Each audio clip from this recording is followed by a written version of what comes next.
जाए, खराब हो जाए, या रिश्ते में बार बार आपको तकलीफ दी जा रही हो, तो क्या ऐसे रिश्ते को छोड़कर आगे बढ़ जाना चाहिए? आज की भाषा में कहूं तो मूव ऑन कर लेना चाहिए, या फिर उस रिश्ते के ठीक होने का इंतजार करना चाहिए? इसका बहुत ही खूबसूरत जवाब श्री कृष्ण के माध्यम से मैं आपको बताना चाहूंगी। जब महाभारत का युद्ध हुआ तो उस समय अर्जुन ने श्री कृष्ण से एक सवाल पूछा और कहा कि जिन रिश्तों में तकलीफ हो, दर्द हो, क्या हमें उन रिश्तों को छोड़कर आगे बढ़ जाना चाहिए? तो श्री कृष्ण ने मुस्कुराते हुए कहा कि कोई भी रिश्ता कितना ही अजीज, कितना ही कीमती क्यों ना हो, अगर इन 3 परिस्थितियों में पहुंच जाए तो आपको उन रिश्तों को छोड़कर आगे बढ़ जाना चाहिए। उन्हें पकड़ने की कोशिश बिल्कुल नहीं करनी चाहिए, वरना वो रिश्ते आपको जिंदगी भर का तकलीफ देते रहेंगे।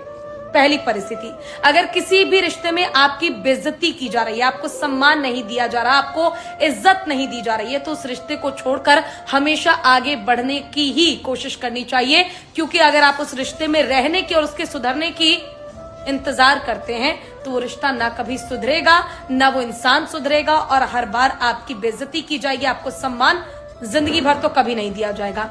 दूसरी परिस्थिति, अगर किसी भी रिश्ते में आपसे झूठ बोला जाए, आपके साथ जालसाजी की जाए, आपके साथ फरेब हो, तो ऐसे रिश्ते को छोड़कर हमेशा आगे बढ़ जाना चाहिए। क्योंकि श्री कृष्ण कहते हैं कोई भी रिश्ता सिर्फ सच्चाई की बुनियाद पर ही टिकता है, और अगर जिस रिश्ते में आपसे एक बार झूठ बोला जाए, उस रिश्ते में आपसे बार बार झूठ बोला जाएगा। क्योंकि एक इंसान जब एक बार गलती कर सकता है तो वो बार बार गलती कर सकता है।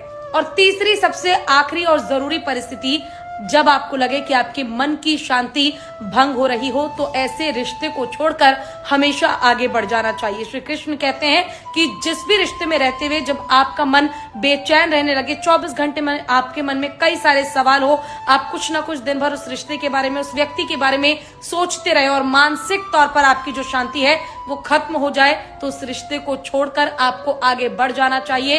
वरना वो दिन दूर नहीं जब वो रिश्ता आपको जिंदगी भर का तकलीफ देगा और आप पागल हो सकते हैं। तो इस पर अब आपका क्या कहना है, कमेंट कीजिएगा। बाकी कमेंट में राधे राधे जरूर लिखिएगा। बाकी वीडियो को शेयर कीजिए, लाइक कीजिए, और उन लोगों को जरूर भेज दीजिए जो इन परिस्थितियों में है, जो रिश्तों को बचाने की कोशिश करते हैं, मूव ऑन की जगह खुद से रिश्ता संभालने की कोशिश करते हैं।